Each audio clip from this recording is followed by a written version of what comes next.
Assalamualaikum warahmatullahi wabarakatuh. Alhamdulillahilladzi an'amana bi ni'matil imani wal islam wa nusalli wa nusallimu ala khairil anam sayyidina Muhammadin wa ala alihi wa sahbihi ajma'in, amma ba'du. Sebagai hamba Allah yang beriman, marilah kita panjatkan puji dan syukur kehadirat Allah Subhanahu wa ta'ala yang telah memberikan kekuatan kesehatan lahir dan batin kepada kita semua, sehingga dalam masa pandemi ini kita dapat berkumpul bersama keluarga tercinta dan menjalankan serangkaian ibadah di bulan Ramadan yang tentunya berbeda dengan Ramadan sebelumnya. Akan tetapi niat kita tetap sama dalam rangka menghambakan diri kepada Allah Subhanahu wa ta'ala. Salawat dan salam tidak lupa kita kirimkan kepada junjungan kita Nabi Muhammad SAW yang telah mengantarkan umat manusia dari peradaban hidup yang jahiliyah menuju pada peradaban hidup yang modern yang penuh dengan kemajuan ilmu pengetahuan dan teknologi seperti yang kita rasakan pada saat ini. Semoga kita semua termasuk hambanya yang taat, yang berhak mendapatkan syafaatnya di hari akhir kelak. Anak-anakku yang Ustazah sayangi, sedikit kita lihat kembali perjalanan Kiai Haji Ahmad Dahlan. Beliau mendirikan organisasi Muhammadiyah yang tentunya tidak mudah. Pendirian ini mendapatkan perlawanan, baik dari masyarakat dan keluarga di sekitarnya. Mulai dari fitnah, hasutan, dan tuduhan menyerang bertubi-tubi kepadanya, mulai dari tuduhan sesat seperti ingin mendirikan agama baru yang jauh dari ajaran agama Islam. Ada pula yang menuduhnya ulama palsu karena mulai meniru bangsa Belanda yang menjadi pendidik di sekolah Belanda dan sering bergaul dengan beberapa tokoh budi utomo yang mayoritas dari mereka berasal dari golongan atas dan cukup banyak tuduhan lainnya. Kiai Haji Ahmad Dahlan sangat banyak mengajarkan pendidikan Islam yang murni kepada bangsanya. Ajaran yang menuntut kecerdasan, ilmu, dan beramal untuk masyarakat dan umat yang berlandaskan Islam dan iman. Dengan organisasinya, Muhammadiyah telah berhasil membangkitkan kesadaran usaha pendidikan dan sosial yang sangat diperlukan untuk kemajuan dan kebangkitan bangsa, khususnya dengan jiwa ajaran Islam. Anak-anakku, kita bisa belajar dari sosok Kiai Haji Ahmad Dahlan karena beliau adalah sosok yang gigih, ulet, serta aktivitasnya di organisasi dan bermasyarakat menjadikan kegiatan yang sangat penting. Ingat bahwa sepintar-pintarnya kita di sekolah pasti akan kembali ke masyarakat.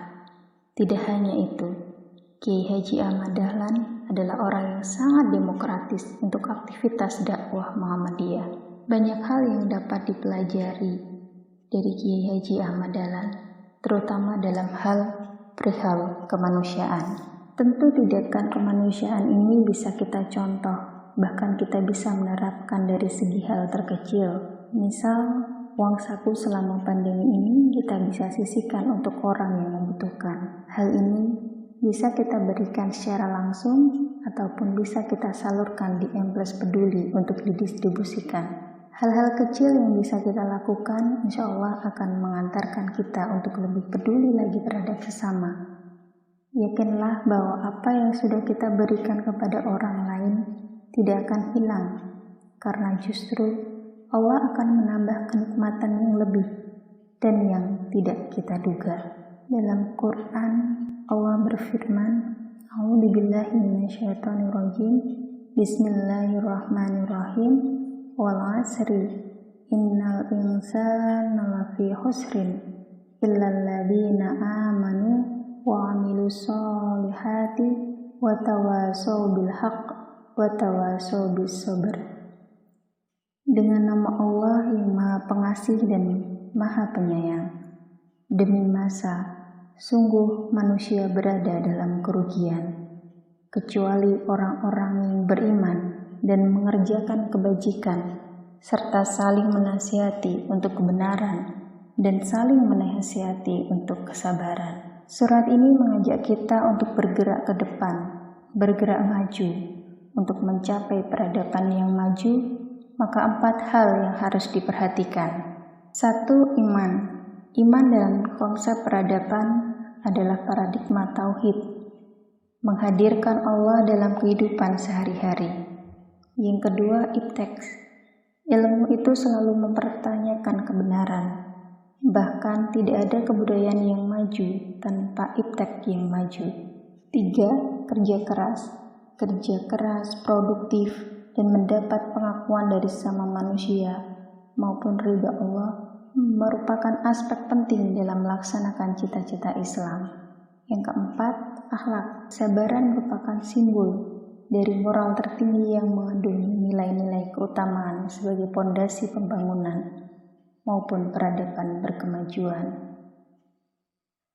Anak-anakku yang Ustazah banggakan, di waktu transisi ini semua orang berada dalam situasi dekat bahaya, kecuali 2 orang, yaitu orang yang teguh memegang keimanannya dan orang yang sanggup menjalankan perilaku baik. Orang yang teguh memegang keimanannya akan sanggup melampaui era transisi dengan baik.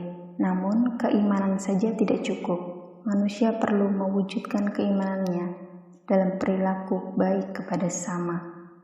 Inilah rumusan kebaikan yang biasa disebut dengan istilah keseimbangan antara hablum minallah dan hablum minannas. Kita memerlukan kawan yang selalu menyuarakan kebenaran, tidak lelah menasihati kita. Bahkan kebaikan itu adalah keseimbangan hubungan vertikal dan horizontal. Kebaikan bukan hanya klaim di mulut, tapi juga harus dilakukan. Ukuran kebaikan adalah ketika orang-orang di sekitar kita merasa nyaman karena sebaran cinta kasih kita. Tentu saja di era transisi, saat segalanya terasa melelahkan, kesabaran seringkali kehilangan tempat di hati kita. Emosi cepat meruak, kemarahan mudah sekali menghambur keluar. Saat-saat seperti ini, kehadiran kawan yang selalu menasihati kesabaran adalah faktor penting untuk mengarungi era transisi dengan selamat. Kita dituntut untuk cepat agar tidak tergilas zaman. Tetapi kita juga harus sabar dan peka dalam menerima informasi. Teliti dan cari kebenarannya. Dalam surat tersebut menjelaskan pentingnya waktu yang juga memberikan panduan bahwa manusia tidak boleh gegabah dan harus sabar dalam mengejar waktu. Menyikapi teknologi informasi yang begitu pesat perkembangannya, Ustazah berharap agar informasi yang belum jelas jangan mudah di-share. Informasi yang belum tentu benar seringkali kita tergesa untuk membagikan, entah itu via WA atau media sosial lainnya. Kita juga diajarkan bagaimana menghargai waktu. Jika dalam teologi Al-Ma'un kita diajari menyantuni, maka dalam teologi Al-Asar kita juga diajarkan agar saling menasihati dalam kebenaran dan selalu sabar dalam menyikapi persoalan. Anak-anakku yang selalu Ustazah rindukan, bisa sedikit Ustazah simpulkan dan berharap Anda menjadi generasi muda yang mampu mengimbangi kemajuan yang cepat di masa ini untuk menjadikan Islam berkemajuan dengan 4 kunci dan pesan utama, yaitu waktu, iman, kebenaran, terus berbuat baik dengan sesama dan perbanyaklah sedekah, karena seorang mukmin akan berada di bawah naungan sedekahnya. Sebelum Ustazah akhiri, akan Ustazah bacakan Pantun Corona karya Salma Al-Wanisa. Dari mana datangnya cinta? Dari mata turun ke hati. Dari mana datangnya corona? Dari Cina turun ke sini. Buah kelapa, buah kurma disimpan adu sambil bermusik. Ini kenapa ada corona? Lebaran jadi tidak bisa mudik. Yayu bersua, Ikah bermanja. Si tikus kecil datang tiba-tiba. Yuk semua di rumah aja, si virus kecil ada di mana-mana. Mari lawan, semua berdebat, agar keadilan tegak segera. Mari kawan kita ibadah, agar keajaiban mengelak corona. Mohon maaf jika banyak kurangan. Ustazah akhiri, subhanakallahumma wa bihamdika, asyhadu an la ilaha illa anta, astaghfiruka wa atubu ilaih. Assalamualaikum warahmatullahi wabarakatuh.